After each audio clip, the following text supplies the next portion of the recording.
नमस्कार। महात्मा गांधी कही गाँव विकास हेले देशर विकास हेब।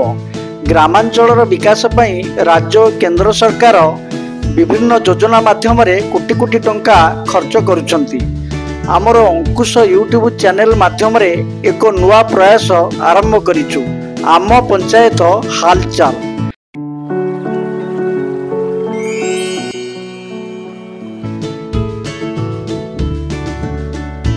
यही परिप्रेक्षी रे आमे खोर्धा जिला भुवनेश्वर उपकंठ जटणी ब्लॉक अधीन प्रधानसाही पंचायतर प्रथमे हालचाल विषय रे जानिबा को आसीछु। खोर्धा जिला जटणी ब्लॉक अधीन प्रधानसाही ग्राम पंचायत। एही पंचायत रे सरपंच हेउछंती श्रीयुक्त अनाम चरण सेनापति।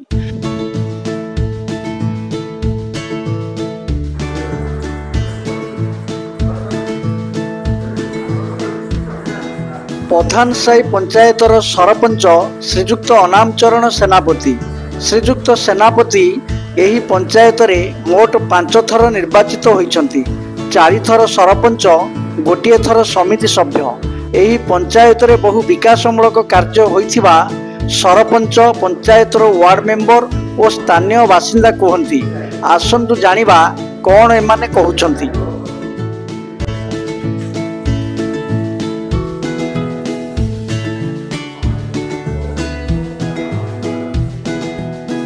संयुक्ता ओझा मु प्रधानसाही पंचायतर नंबर वार्ड मेंबर। आज्ञा ना आम प्रधानसाही पंचायतर बहुत विकासमूलक काम होई। रोड होईची। हमर जो वेटनरी ऑफिस की होमियोपैथी मेडिकल जो गोटे नारी मंगल केंद्र जो एलोपैथी मेडिकल गोटे अच्छी। तापर महिला समिति गोटे भी अच्छी।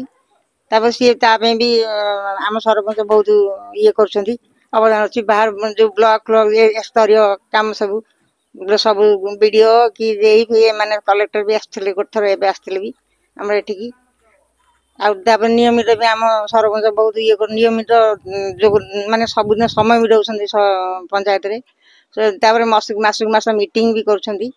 अन्य काम सब जो मूलक जो पालन सब दिवस श्रमिक दिवस कि अलग सब दिवस सब पालन करा जाउछि। एसब कर सी बहुत आग अपेक्षा एबे बहुत उन्नति मूलक हलानी। आम सरपंच सी थिले 20 वर्ष हलानी सरपंच एबे होइछन्ते। पूर्वरु नोमिनी भी थिले। नरेंद्र मल्लिक प्रधानसाही पंचायत।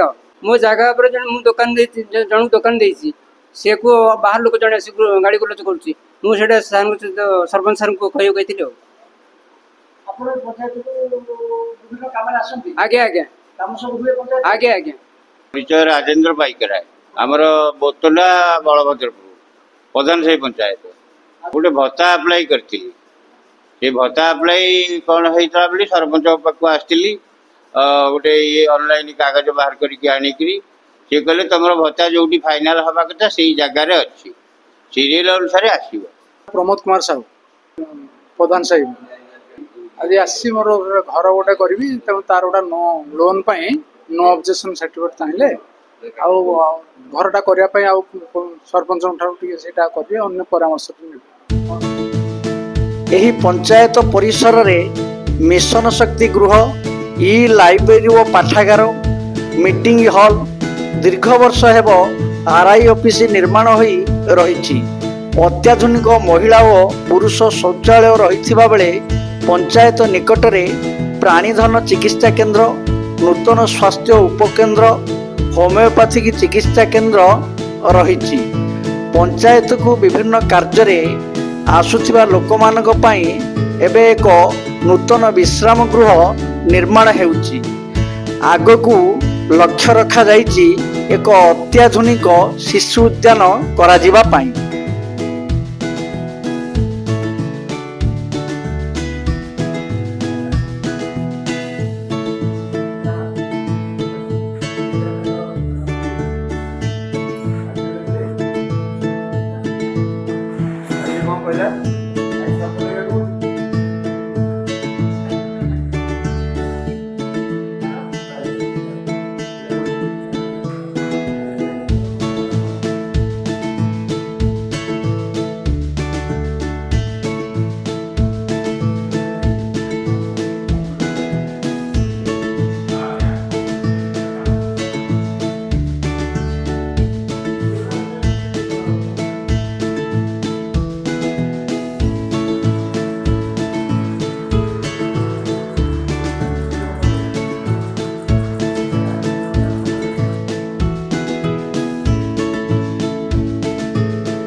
नामचरण सेनापति सरपंच प्रधान से ग्राम पंचायत आज्ञा आपण केते टर्म पंचायत रे सरपंच हले नी सरपंच 4 टर्म आउ थरे पीएस मेंबर 5 टर्म है आपण को पंचायत रे समुदाय वार्ड केते 12टा वार्ड रेवेन्यू विलेज 12 हमर 12टा वार्ड 11टा निर्वाचन करा जायछि किंतु गोटे खाली अछि केते रेवेन्यू विलेज अछि रेवेन्यू 12टा वोटर संख्या केते हो 2011 जनगणना अनुसार आमर 5400 किंतु भोटर एबे 7600 केते अछि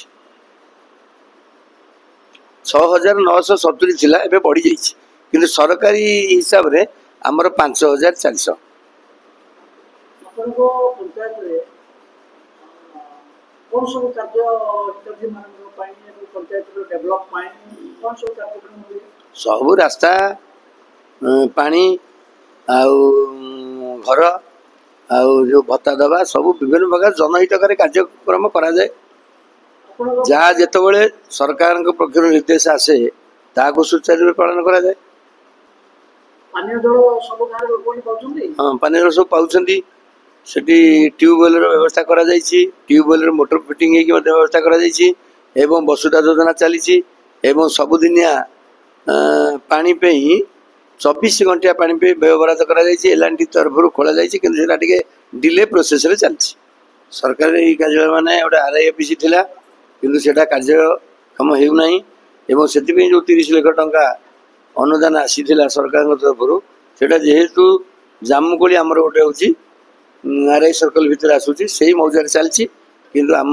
सेठी चलिनी किंतु गोटे आगुरु जो घर थिला सेटा सेमती पड़ी रही ता पाखक लगी सेठी एपटे अछि हमर होमियोपैथी डाक्तरखाना अछि एएनएम सब सेंटर अछि एलआई सब सेंटर अछि एई सब आम परिसर भीतर रही मिशन शक्ति अछि आउ गोटे एबे नुआही तयारी होछि फैसिलिटेशन सेंटर होछि गोटे तयारी होछि अंडर कंस्ट्रक्शन एवं आउ एमती सब विभिन्न प्रकार चलछि गुड़ा तो प्राय पोती ही गलानी किंतु पोखरी गुड़ाक पुनरुद्धार रे टिके गाँ गहली रे वितृष्णा भाव रही समस्ते कहते जेहेतु एटा ग्राम पंचायत शासनाधीन आ ग्राम पंचायत निलाम कर से आम पोखरी आम गाँव आम पोखरी एमती गोटे इश्यू होता महाबई पोखरी ताकू जैनक लोक निलाम नहीं पंचायत अधिवासी कि से गाँ लोक विरोध कर सरपंच को विरोध कर अटकैले बाटे एवं कहले आम गाँ पोखरी तुम निलाम कर केस से वाद विवाद चलती महाबई पोखरी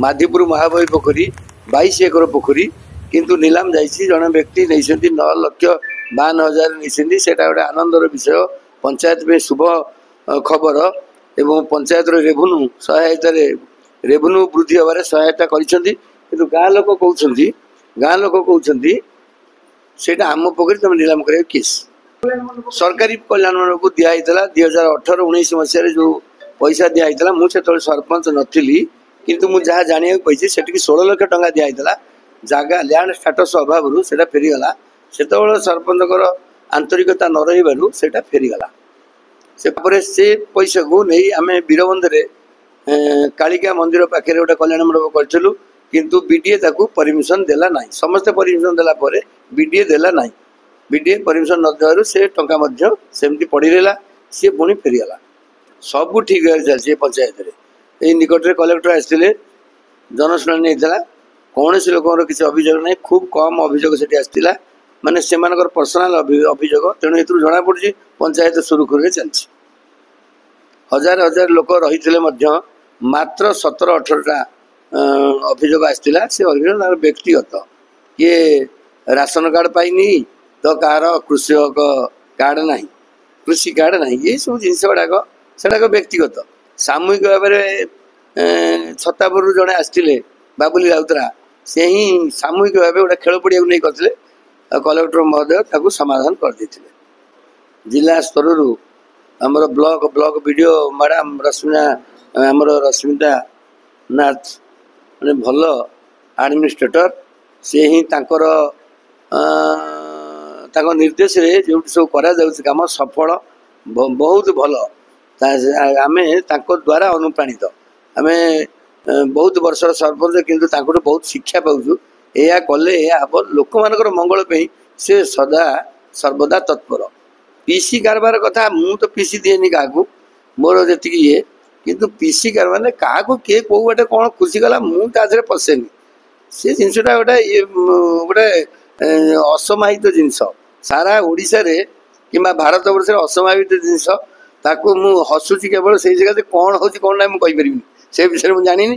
ଯେତେବେଳେ ଯିଏ ପ୍ରଶ୍ନ କରିଥିଲେ ସେତେବେଳେ ପିସି ପାଇଁ ସେତେବେଳେ ଉଠେଇଥିଲେ, ସିଏ କେତେ ଦୂର କ'ଣ ସମସ୍ତେ ସେଥିରେ କେଉଁ ଗୋଟେ କିଏ କେଉଁ ବାଟେ କ'ଣ ରହୁଛନ୍ତି, ତାହେଲେ ସେଗୁଡ଼ାକ କିଏ କାହାର ହିସାବ ରଖୁଛି କି?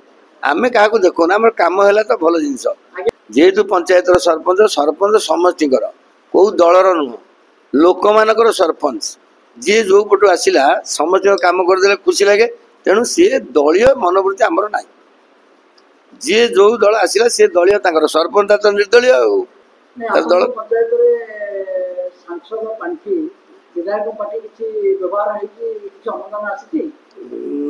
ଏବେ ମୁଁ ବିଧାୟକ ପାଣ୍ଠି କହିପାରିବିନି, ସାଂସଦଙ୍କର ଲାଇଟ୍ ଫାଇଟ୍ ଲାଗୁଛି ମୁଁ ଦେଖୁଛି। ମୁଁ ଗୋଟେ ଗୋଟେ ଜାଗାରେ ରହିଛି, କିନ୍ତୁ ପୂର୍ବତନ ବିଧାୟକଙ୍କର କିଛି କାମ ସବୁ ରହିଛି, ସେଗୁଡ଼ା ସବୁ କରାହେଇଛି, ସେ ସବୁ ସେ।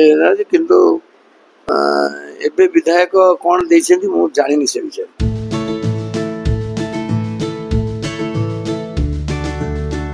ଜଟଣୀରୁ ବୀରକିଶୋର ବାରିକ, ଅଙ୍କୁଶ ନ୍ୟୁଜ୍।